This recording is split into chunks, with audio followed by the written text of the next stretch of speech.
You can create a database as a new page, or you can create a database inside an existing page. Click on plus. Let's add a new database as an empty page and press the slash button on your keyboard. Write database and select the view of your database. Let's choose the classic table view and select a data source to continue. Click on select data source. I choose new database. Let's call it the test database and let's give a name to the page where our database is located. Okay, we have the test database page inside the how to create page, and inside test database page we have the test database.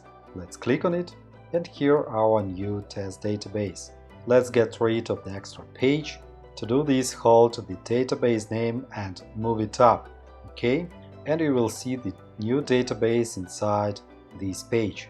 We can remove this page, click on menu and select delete. Thanks for watching, like, subscribe. Have a nice day, see you next time.